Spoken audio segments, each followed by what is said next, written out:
Hi guys, you're so welcome to this channel, narcscon.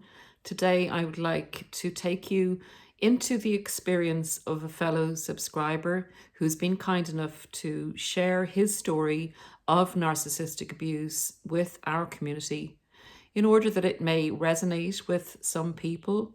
It shows the exact atypical pattern that narcissists will follow in relationships. And it's a great example of a person's experience of narcissistic abuse in an intimate relationship. So I hope this is of value, which is what the subscriber who's kindly opened up and shared their experience for the benefit of our community. I hope it's of value to you, that it resonates in some way, and that you can actually identify yourself in the experience. So without further ado, let's get into it. Dear Paula. So the first paragraph is very kind, but it's also what I would have experienced when I started my journey. So here it goes. Words are not enough to express how grateful I am for your podcasts on narcissism. Although I am not there yet in my recovery, I shall get there. However, without the information you shared, I don't know where it would have ended. And again, guys, please share this information if you feel it's of value, because people do need to know this. They need to save themselves and actually save lives. Listening to your podcasts always provides me a safe haven. And that's what we need after this dreadful experience.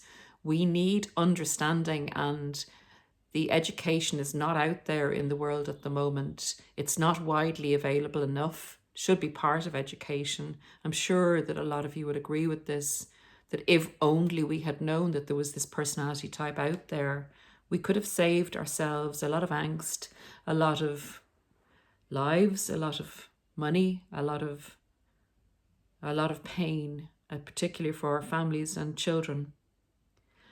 The information makes me feel understood and less alone. It provides insight and strength to commence with doing the work that's necessary when wanting to break free from the horrible dynamics of a narcissist. Infinite thanks for all you share with so much love and understanding. We definitely need not to feel alone in this experience. Narcissists rely on people being isolated and feeling that it's actually all their fault for what's happened. So this is a furthering of the abuse once the narcissist has left. That's why our communities are of so much value. You are not alone in this experience. Please allow me to also take this opportunity to share some information with you about myself and my experience with narcissism.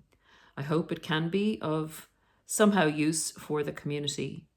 If you perceive that, it would be my honor to share more of my story. It would take way too much time to write the complete adventure in inverted commas down, but feel welcome and free to contact me. My details are below, and our subscriber has summarized his story. I'm not going to say your name, just give the general details. I am a male of 45 years old and I live in the Netherlands. I have been close to 5 years in an intimate relationship with a covert narcissistic woman. We got into contact via a dating site. Guys, dating sites, be really careful. Started chatting, and soon after we met each other in person. And what a beautiful appearance she had. And besides that, a hardworking and caring mother. So that was the mask, an attractive woman and a hardworking and caring mother. I soon understood she was a victim of abusive exes, and now after having her life on track, she was looking for a sweet man to share her life with and to feel loved and protected by. So again, this narcissist had crazy exes and was presenting as a victim and looking for a hero to protect her and look after her. I felt sympathy for her and also physically attracted. We loved the same things and had wonderful conversations about life, love, and how we pictured the future. Again, narcissists will bring you into the basically shared fantasy and will draw a picture of the future you could have together. Called future faking in our community. We agreed to see whether it could work out or not and started a relationship. The first 5 to 8 months, the relationship felt like living a dream. That's the trajectory, usually with a narcissist in the intimate relationship. Doesn't apply to all, but it's normally you're coming even 4 to 6 months when things start to go a little bit wrong, because the narcissist, remember, can't keep the mask up for that long, particularly if you're in a close relationship and it's not long distance. Long distance relationships may take longer to crack. Okay, loving, understanding, and carefree periods. After 8 months, these loving times decreased and were more and more replaced with arguments and self-created problematic situations. From a year, it went step by step further downhill, her seeking attention and admiration everywhere she went started to annoy me. She got more and more demanding, shorter-tempered in discussions, was unreasonable whenever she wanted to be, and not giving me any benefit of the doubt. So she'd obviously become more dogmatic, more and more controlling, and not compromising in any way, whereas she would have appeared to be this wonderful individual at the start of the relationship. Obviously, I often felt things were off and unfair, but I quickly learned that a discussion about something would soon become an escalating argument in which I feared for the relationship. Bizarre. She could question everything about me while not giving in. When I would stand up for myself while in an argument, it would end up very bad.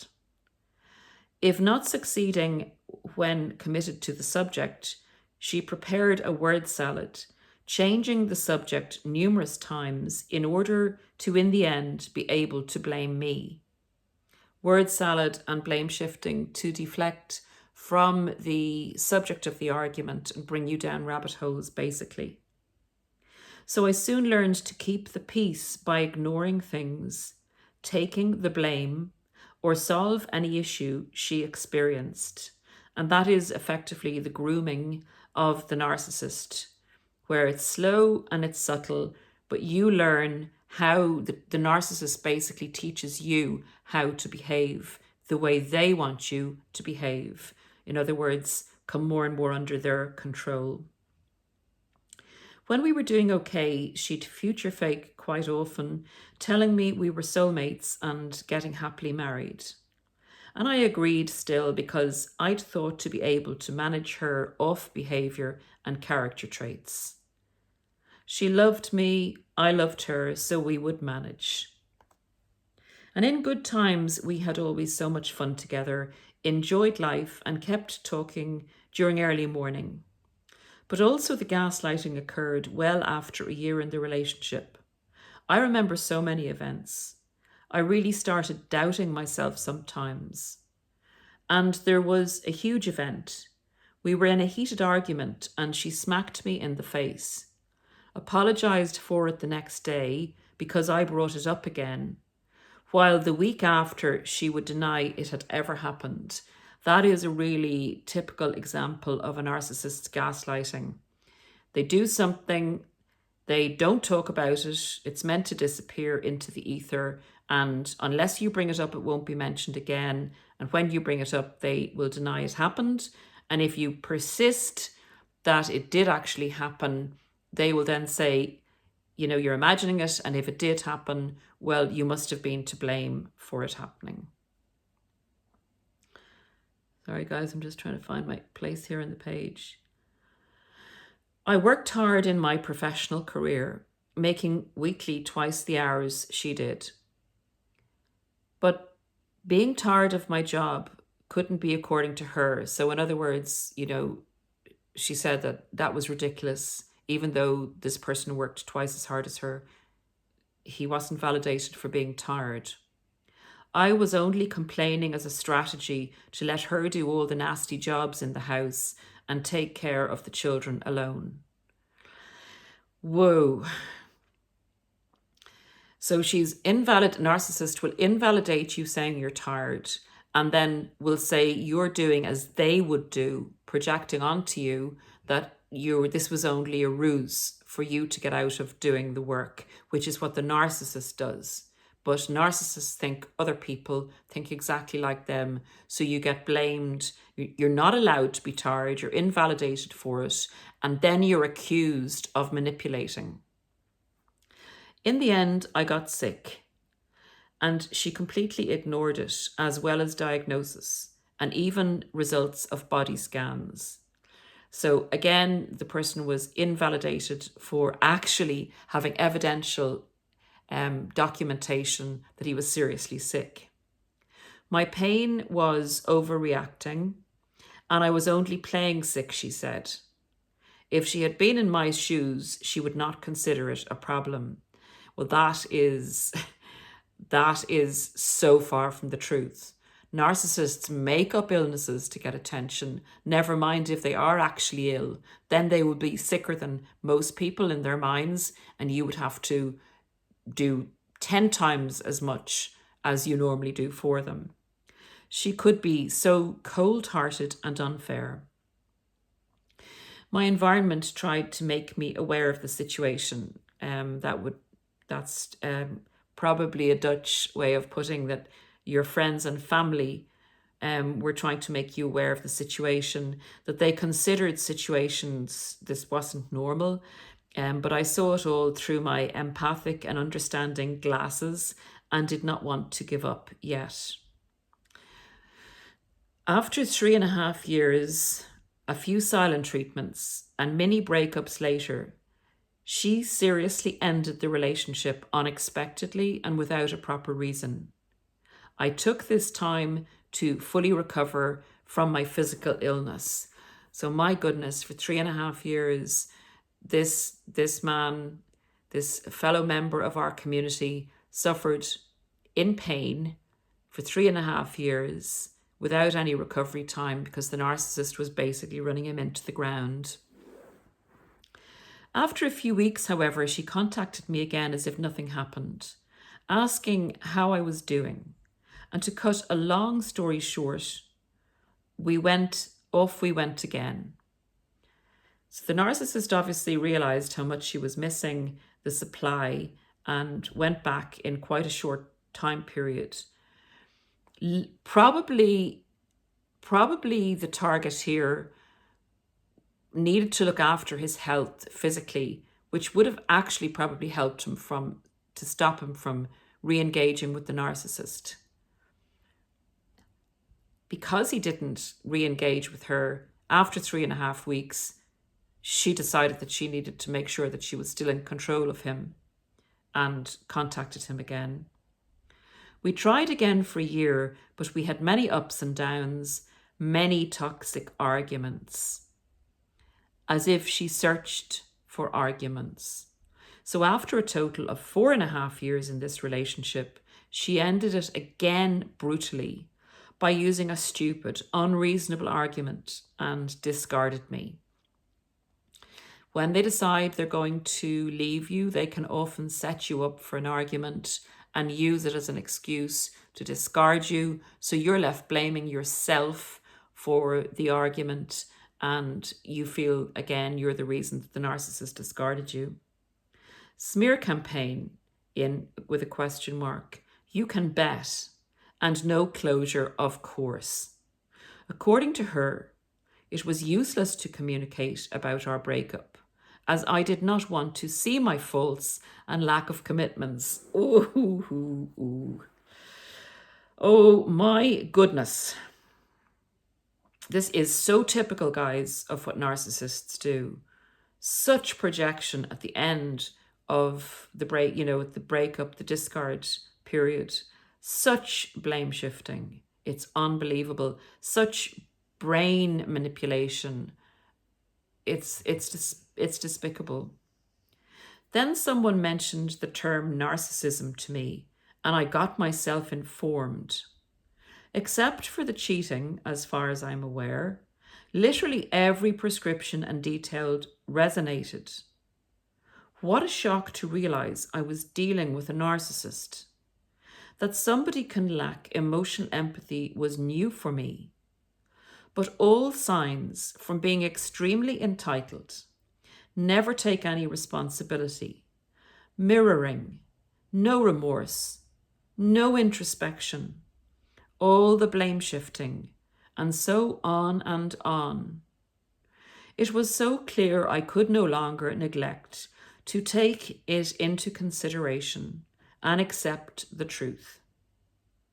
It was, and sometimes still is, so painful to understand that there had never been mutual love.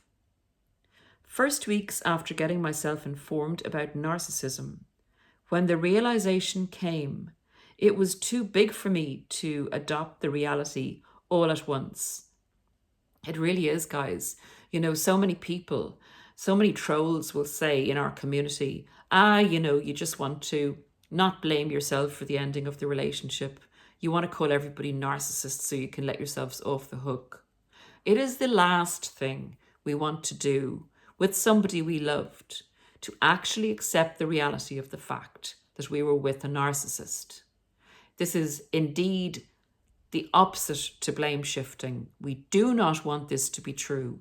It's a hard pill to swallow, but unless we swallow it, we will not recover and we will go back to the narcissist. But I promised myself to face and deal with facts. I started listening to all your podcasts about narcissism. That meant a world of difference, and I started to understand, accept, and also recover. If I had not listened to you, I would not become aware. Now again, yes, this is one channel, and thank you for saying such positive things. Sometimes you will need to listen to other channels also to hear something you need to hear that may not be on just one single channel. But thank you for your gratitude. I really appreciate it. Everything in there, but you simply do not see it for what it is. Everything is there, but you simply do not see it for what it is. If you're not aware, you'll see, in my case, everything as single facts and not as a coherent pattern. Thanks to the knowledge I gained, I felt supported and tried to see and accept the facts. Unfortunately, I was still susceptible for hoovers the first weeks, and the hoover came again, and off I went again. But I was aware of narcissism now. December 2022, the relationship ended again. It hurt me anyhow, again, but less, due to acceptance that I was dealing with a narcissist, and this was to be expected. The pain was bearable, and I knew she was able stroke, I could accept such cruel discards. Okay, so she knew that you would accept the discard and possibly come back, which enhanced her sense of control and confidence. What she didn't know was that you were becoming aware of what you were going through. I grew stronger since December by continuing listening to your podcasts, but I know I am not there yet. My ex hoovered me for the last time in January 2023, fully aware and emotionally detached from her.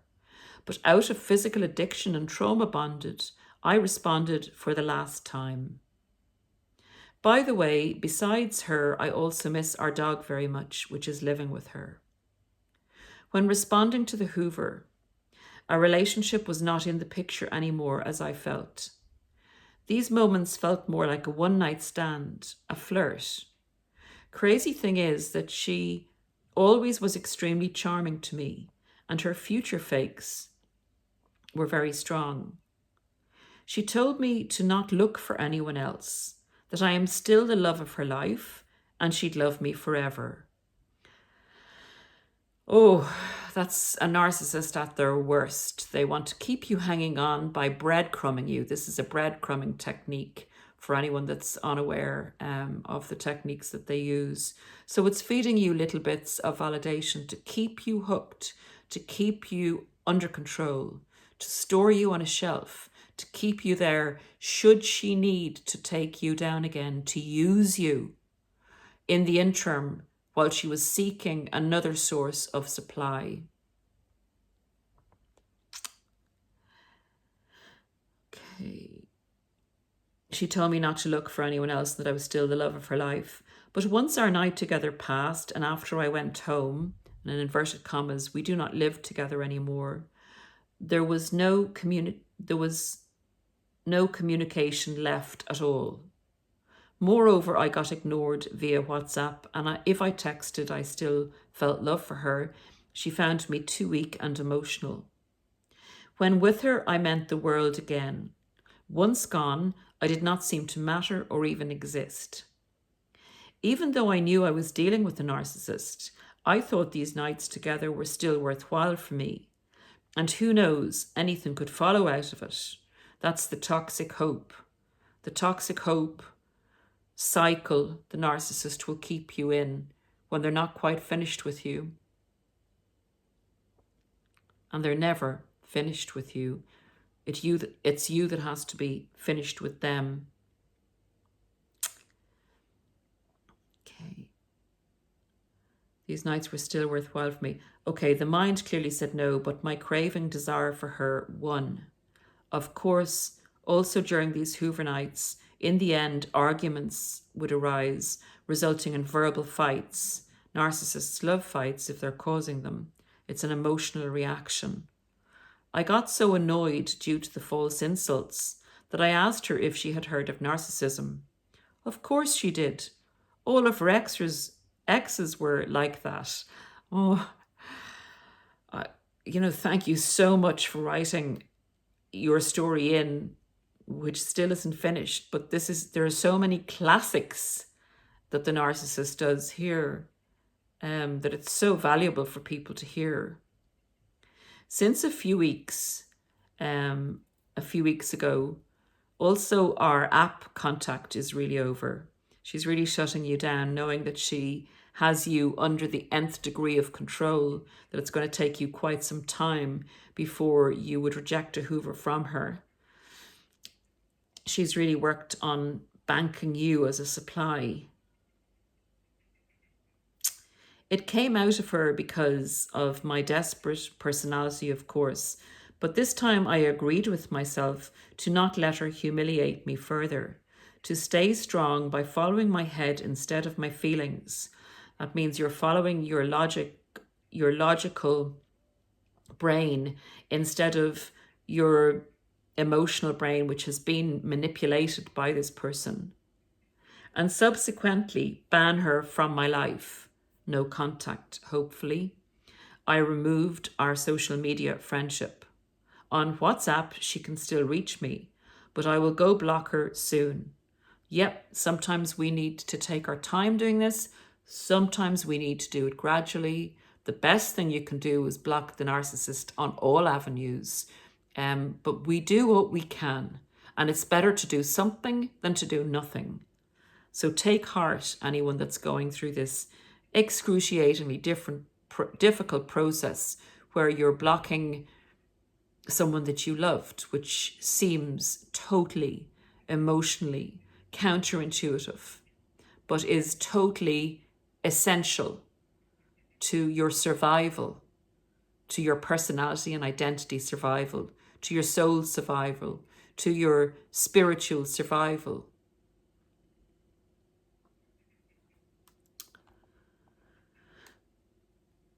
Even with all the knowledge, I still consider it a challenge. Yes, my friend, it is a big challenge, but it's one that once you take on and fully embrace will serve you for the rest of your life. I am prepared it will be a struggle to break free from the trauma bond, but thanks to you, I am and remain aware. I do not deny facts anymore, and this enables me to build back trust and strength that helps to deal with her for good. I am going to see a psychologist to help me overcome the damage and to get rid of the trauma bond and develop a good amount of self-respect. Thank you again, Paula, for all the life-saving information you share. All the best, kind regards. Thank you so much for taking the time to share your story and to allow me to read it out to our community, because it has so many classic traits of how a narcissist will operate. And again, this is a great example of the female narcissist and how she's used her femininity in being presenting as a good and caring mother, looking for a man's protection, for a man to become her hero, getting the man to buy into that and presenting a wonderful future and making you feel great about being a man and looking after her. And then because of her so-called abuse that she suffered from her crazy exes, you become more understanding and you allow things you wouldn't allow in a normal relationship to slip by. You try and be empathetic and understand because you're aware that she's gone through a lot of difficulties before, which is not true.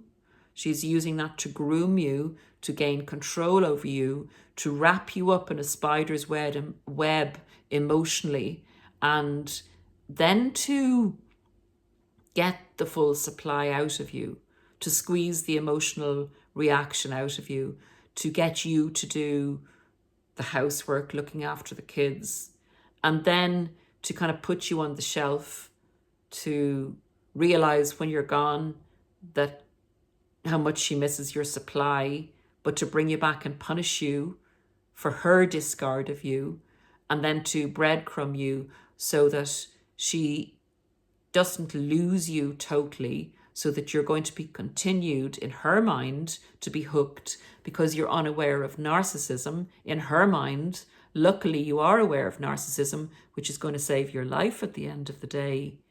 And you're doing everything possible now to save yourself and to introspect and to learn so much about yourself and life and other people going forward. So this is a fantastic story. Thank you so much. So grateful to you for sharing it. And please, guys, leave your support and comments down in the comments section. And if you've shared anything similar to this experience, let us know, particularly for people who are what the community would call newbies to narcissism and are just learning about it. It's really of value to know you're not alone. Other people have gone through it. This is a patterned, cyclical behavior cycle of a narcissist. And once you can identify these patterns in a past or present relationship, you've much more chance of understanding it and getting free of it and knowing exactly what you were dealing with. God bless. Until next time, take great care of yourselves and see you again shortly.